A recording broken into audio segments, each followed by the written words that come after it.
Welcome to EPG Pathashala. I am Ravi Korisettar, Senior Fellow, Dr. V.S. Wakankar, Archaeological Research Institute, Bhopal. In the subject of Indian culture and paper 2 on pre and proto-historic cultures of India, in this presentation, we will look at the geographical and climatological background of the Indian subcontinent, which has bearing on our understanding of the development of prehistoric cultures in India. Aims and objectives. The student of Indian prehistory is required to have background knowledge of India's environments and natural habitats to be able to understand the development of prehistoric cultures, which were largely shaped by natural processes.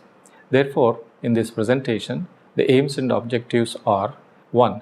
Geographical features of the Indian subcontinent, 2. Physiographic features, 3. Outline of geological formations, 4. Drainage network, 5. Monsoon circulation and natural habitats across the Indian subcontinent.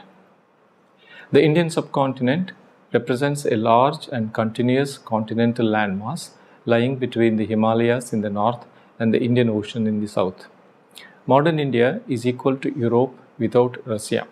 It has 15,200 kilometers of land frontier and 57,000 kilometers of sea frontier. Its area is 3,267,500 square kilometers. This is the 7th largest country in the world.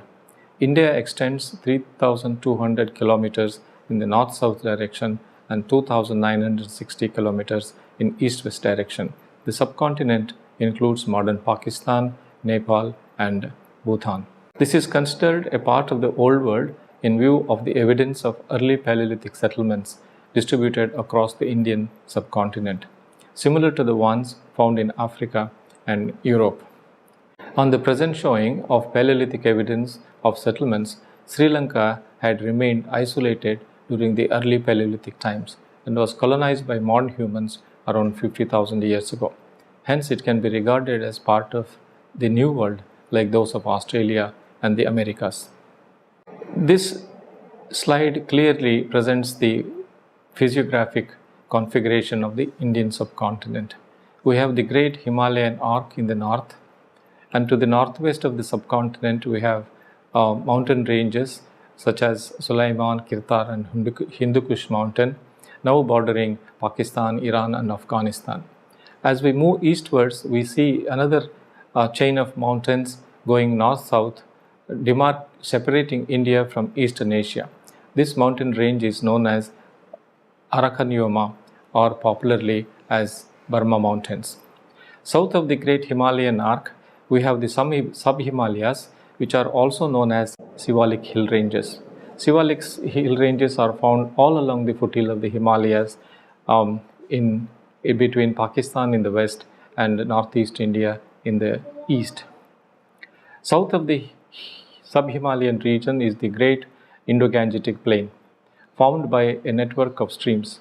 This Indo-Gangetic Plain is carved by the network of streams which have deposited alluvium transported from the Himalayan region into this geosyncline lying north of the Vindhyas and as well as south of the sub-Himalayas. Further south of the Indo-Gangetic Plain is the continental bulge, which is also known as the Deccan Plateau. Deccan Plateau extends from the Vindhyas in the north to the Nilgiris in the south. Further south of the Nilgiris, the Western Ghats continue, and eastwards of the Western Ghats, we have the Tamil Plains. Along the Western Ghats between the Kanyakumari in the south and Gujarat, eastern Gujarat in the north, we have the Great Continental Divide separating the coastal lands from mainland Deccan Plateau. Similarly, the Eastern Ghats, which are not as continuous as the Western Ghats, are found along the eastern frontiers of the peninsular South India. To the east of Eastern Ghats, we have the deltas of Godavari, Krishna, Kaveri, etc. The mainland Deccan Plateau is drained by a series of rivers which originate in the Western Ghats. Owing to the easterly slope of the Deccan Plateau, most of the rivers rising in the Western Ghats flow eastwards and ultimately drain into the Bay of Bengal. The physiographic configuration of the Indian subcontinent is characterized by the presence of the Tibetan Plateau in the north and the Indian Ocean in the south. And in between, we have the great continental landmass. This particular configuration has played an important role in the rise of monsoon circulation across the Indian landmass. Before we go into the geological and physiographic makeup of the Indian subcontinent, let us have a cursory idea of the geological timescale, which is based on the stratigraphic development of various types of rocks and fossils contained in these rocks. The oldest rocks date back to roughly around 4.5 billion years ago, and the geological formations beginning from 4.5 billion years ago to about 500 million years ago have been referred to as Precambrian rocks. This Precambrian period is divided into Priscoan, Archean, and Proterozoic. These terms refer to presence or absence of primitive life forms in the form of fossils in the rocks, followed by a Cambrian time period dating from about 500 million years ago. The major stratigraphic divisions include Paleozoic, Mesozoic, and Cenozoic. The term zoic refers to the presence of different varieties of life forms in the geological formations. Paleozoic refers to the oldest life forms, Mesozoic refers to middle life forms, and Cenozoic refers to recent life forms. The Paleozoic is subdivided into various periods such as Ordovician, Silurian, Devonian, Carboniferous, Permian, etc. Mesozoic is subdivided into Triassic, Jurassic, Cretaceous, and the Cenozoic lies at the boundary between Cretaceous and Tertiary, placed around 65 million years ago. Cenozoic is further subdivided into Tertiary and Quaternary. Tertiary is also further divided into Paleocene and Neogene. In the context of understanding prehistoric period, the Cenozoic period is of great relevance to our study. Paleogene has been subdivided into Paleocene, Eocene, Oligocene, and Neogene includes Miocene and Pliocene. End of Pliocene marks the beginning of the Quaternary period, and Quaternary period is further subdivided into Pleistocene and Holocene epochs. The evidence for the earliest human ancestors is now documented from geological formations belonging to later part of the Miocene and Pliocene, and during the Quaternary, early Quaternary, we see the full-fledged development of human ancestors who were also capable of making stone tools. Although our knowledge of the Quaternary period is more relevant to understanding cultural evolution, we are sure a background information of the geological and physiographic evolution of the landmass, that is the Indian subcontinent, equips us to obtain a general account of environment of the region, which definitely played a major role in the habitability of distinctive congenial environments that determined patterns of hominin expansion and gave rise to a clear pattern in the distribution of early settlements. This also helps in delineating the settlement patterns during distinctive cultural periods.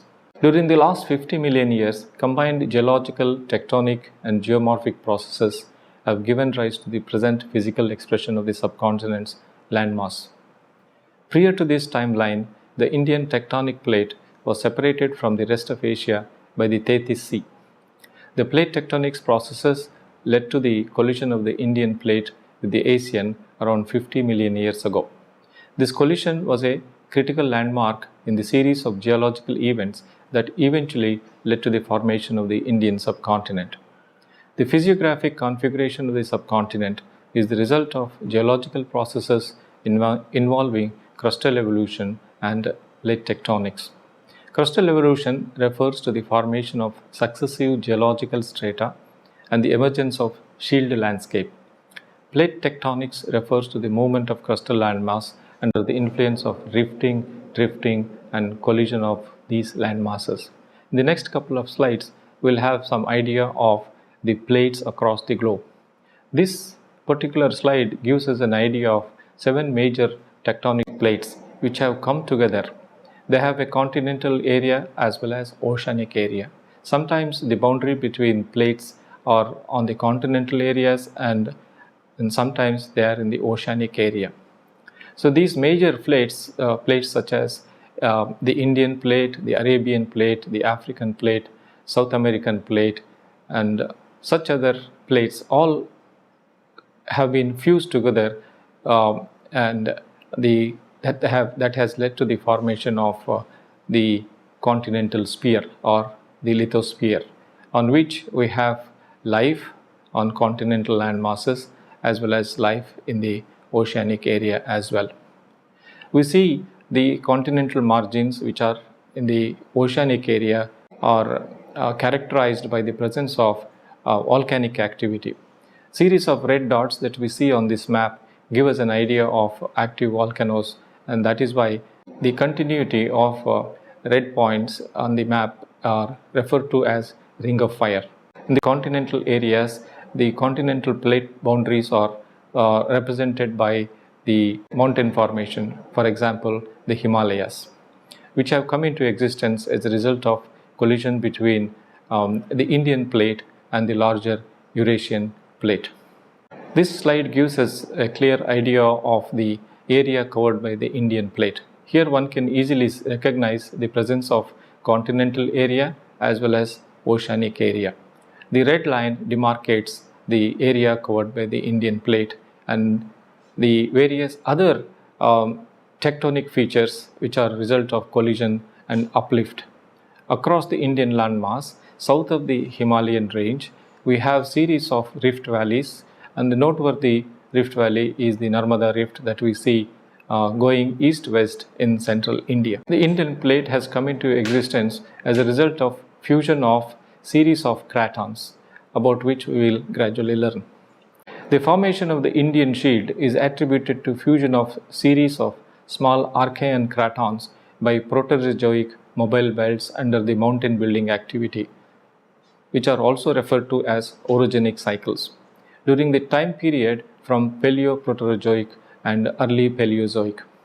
The Himalayas and the Indo-Ganga basins have come into existence as a result of northerly drift of the Indian plate from south of the equator and consequent collision with the larger Eurasian plate. This gradually led to the convergence of the Tethys Sea, which had separated Indian plate from the Eurasian plate. The geological history of the subcontinent begins from the time of Archean. This is followed by the formation of a series of rock strata found distributed across major basins that are known as Proterozoic or Purana basins. Some of these basins became part of the Himalayan mountain formation and are now part of the lesser Himalayas. The rest of these basins, spanning the time period from mid to late Proterozoic, are found scattered across peninsular India. Relatively younger rock formations belonging to the Phanerozoic era are found in the Gondwana basins, well known for their coal measures. Between the Aravalis in the northwest and Alikuli and Satyavedu hills in the southeast, they range in time from Permian to Cretaceous. This map gives us an idea of the series of cratons that have been fused together by the mobile belts such as Eastern Ghats mobile belt and Aravali Delhi mobile belt. Between these two mobile belts, we have cratons such as Bastar Craton, Dharwar Craton, Pandian mobile belt, Singhbhum Craton, etc. Their coming together has given rise to the formation of what is known as the Indian shield. The Deccan Trap region is also referred to as Deccan Volcanic Province. It is much younger than the basement complex represented by granulites, granites, and greenstone rock formations found across the peninsular region. Between the Deccan Tracts and the basement complex, we have the Purana basin rock formations and the Gondwana rock formations that have been documented in different parts of central and peninsular India. This map also gives us fairly clear picture of the area covered by distinctive geological provinces that have been identified based on mapping of geological formation and their distribution across the peninsular region.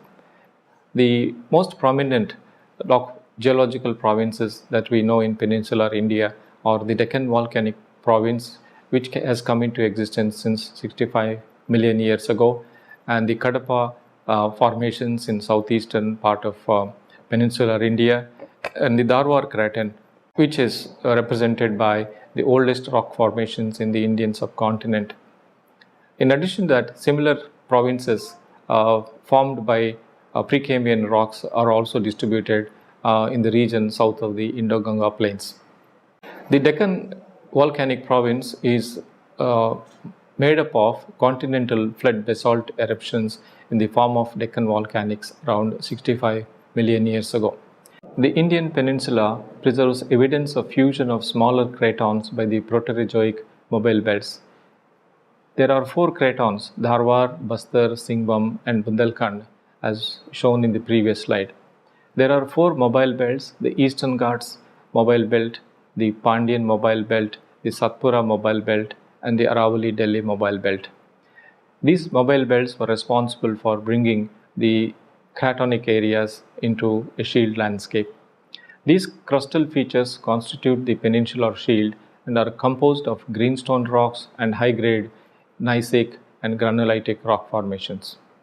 These basement formations are succeeded by the Purana rock series, Gondwana sediments, Rajmal volcanics dated to about 115 million years ago, Deccan volcanics dated to around 65 million years ago, Cretaceous marine incursions in the Narmada Kaveri deltas, Mesozoic Cenozoic successions in the western Rajasthan, Kutch and Saurashtra, and mid to late Quaternary alluvial sequences along the river basins in the peninsular region. The Gondwana sediments range in time from Permo-Carboniferous to Triassic, 290 to 280 million years ago, and mark the resumption of sedimentation in peninsula during the late Carboniferous times. The Indian shield in its central and western part witnessed voluminous volcanic province covers an area of 5 into 10 to the power square kilometers.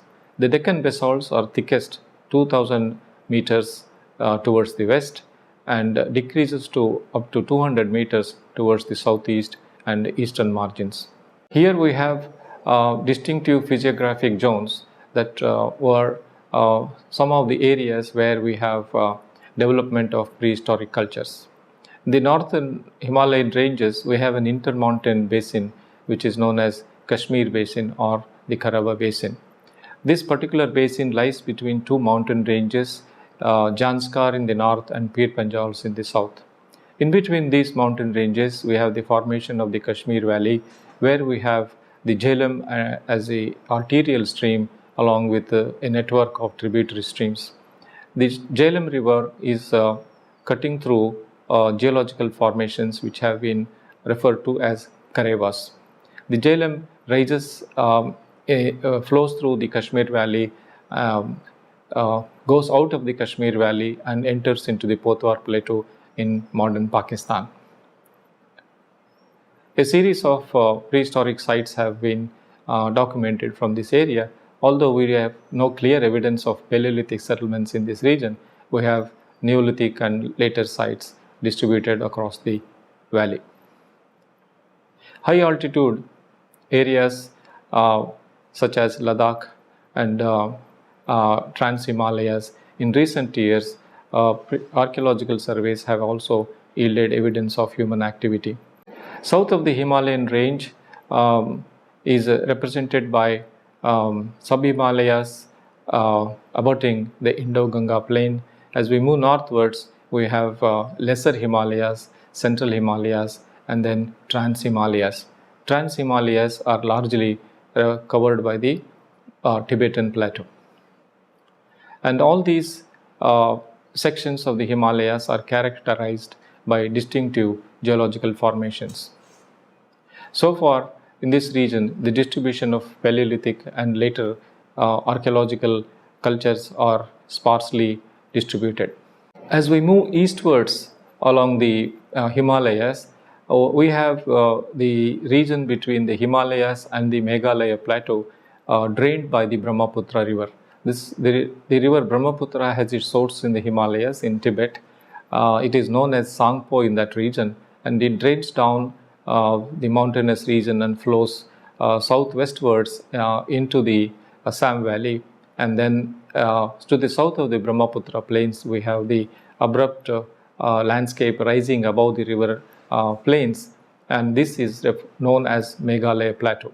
This region also happens to be the region which receives the highest rainfall during the southwest monsoon season. As a result, eastern India receives relatively higher rainfall and is covered by dense vegetation, and therefore this region is also referred to as eastern humid highlands. So south of the Indo-Ganga plain, as we enter the northern parts of the Vindhyan plateau, we have these tectonic features and the Narmada river flowing through a fracture in the hard rock formations. So it is also referred to as Narmada Rift, and further south of the Narmada Rift is the Satpura Basin, and both these rivers rise in the eastern highlands and flow southwestwards and ultimately drain into the Arabian Sea. Further south of the Satpura Basin, we enter into the peninsular river basins, beginning with the Narmada in the north and Kaveri in the south. So peninsular South India is drained by three major river basins such as Godavari, Krishna and Kaveri. This map gives us an idea of the extent of Deccan Volcanic Province. Major part of western India is covered by the volcanic rocks which are referred to as flood basalts that were erupted by submarine volcanoes which were active 65 million years ago. Major area covered by the basaltic area is now represented by modern Maharashtra and some eastern parts of Telangana and Andhra Pradesh. Further north in central India, basaltic outcrops are found in the Malwa region as well as Bundelkhand region also. In these areas, volcanic rocks are identified as basic volcanoes, and as one moves westwards into Saurashtra, series of volcanic lava rocks have been identified, and they are identified as acidic lava flows. In these areas, we have also adequate evidence of development of prehistoric cultures from the Paleolithic time onwards. This slide gives us a clear picture of physiographic landmarks in peninsular South India. The Western Ghats, the Eastern Ghats, and the Deccan Plateau, which has been divided into Northern Deccan and Southern Deccan. And the Deccan Plateau is characterized by a network of river systems which are also referred to as the Godavari Basin, Krishna Basin and Kaveri Basin. The most prominent orographic features are found along the Western Ghats and in the Nilgiri areas. The Western and Eastern Ghats converge at the Nilgiri mountains, and further south of the Nilgiri mountains we enter into the plains of Tamil Nadu. On the western coast, the river network a very short stretch, whereas on the eastern coast, the coastal landforms are also characterized by a network of deltas, the Godavari Delta, Krishna Delta and Kaveri Delta. Relatively, the eastern coast is much broader than the western coast. Western coast has been divided into Saurashtra coast, Konkan coast in Maharashtra, Goa coast in the Goa region, Canara coast along the Karnataka region, and Malabar coast along the Kerala region. The coastal areas in Tamil Nadu are referred to as Coromandel coast and the Andhra coast, Orissa coast and Bengal coast. This slide presents the network of streams originating in the Himalayas and in draining down the high gradient Himalayan and sub-Himalayan range, and as they approach the plains of the Indo-Ganga region, the rivers tend to braid across the landscape. As a result of this particular network of streams draining down from the Himalayas, and transportation of all disintegrated Himalayan material is deposited in this low-lying Indo-Ganga plains, and as a result of the erosional activity of this network of rivers, the vast alluvial plains of the Indo-Ganga region has been created. This slide further gives us a fairly close idea of the network of Ganga and its tributaries, which have given rise to the formation of the Ganga plains. And the network of rivers like Gandak, Ghagra, Gomti, Sarayu, Ganga, Yamuna, and such rivers are major rivers, and they are considered perennial rivers as a result of water being discharged into these rivers by melting of snow in the summer months, winter rains, as well as southwest monsoon. The rivers of the Ganga basin and the Brahmaputra both join in the Bengal region and have given rise to the formation of the delta. This is the largest delta anywhere in the world and is known for its dynamism because of periodicity and frequency of floods in the area that has both affected the stability of the settlements as well as the productivity of the landforms. So against this background, when we have to look at the distribution of archaeological sites, particularly the earliest settlements that we have documented, they are found to be more densely located in some of these geological provinces, which are called Purana and Gondwana basins. And these basins, which are shown here in a distinctive color, have given evidence of continuity of human settlements from the earliest times to most recent past. And this information about the distribution of settlements is also looked at against the background of the monsoon circulation that takes place over the Indian subcontinent. As we mentioned in the beginning, the Himalayas, the Tibetan plateau in the north, and mainland continental area is south, and further south we have the Indian Ocean. Thermal differentiation between the oceanic area, continental area, and the plateau area have caused the onset of monsoon circulation over this land. The southwest monsoon sets in during the summer months and traverses northeastwards into mainland in peninsular India and up to the foothills of the Himalayas. The distribution of this monsoon precipitation over this area is also governed by the internal physiography. The Western Ghats, the Himalayas also play a very important role in the way in which the variation in the precipitation across this landmass is governed. Southwest monsoon precipitation is highest along the west coast, followed by the Western Ghats region. And as we move away from Western Ghats region into the inland regions of Deccan Plateau, the rainfall precipitation decreases. As a result of decrease in the rainfall, we have the formation of deciduous forest ecosystems on the leeward side of the Western Ghats, and further inland we have rain shadow areas which have given rise to semi-arid ecosystems. And as we move further northwest of this particular region, the rainfall precipitation is much lower, and as a result the formation of the Great Indian Desert has also occurred. The monsoon is characterized by two major streams, one originating in Arabian Sea, another in the Bay of Bengal. The Bay of Bengal monsoon stream traverses much more faster into the mainland, and that is the reason why the Meghalaya plateau receives much higher rainfall than the proximal area of southwest monsoon. This unequal distribution of rainfall has given rise to formation of a diverse network of ecosystems characterized by vegetation cover and biodiversity. Whereas the density of population that we see in modern times from the beginning of Neolithic times, the distribution is found largely in the open savanna grassland areas. Dense forest areas have so far not yielded evidence for early human occupation. And marginal environments, the distribution of sites is also sparse. So the network of ecosystems that are a result of the rainfall variation across the landmass and the geological formations distributed across the peninsular India, containing variety of rocks, minerals and metals, have played an important role in the rise of early cultures, and that gradually gave rise to the formation of urban societies in the Indian subcontinent.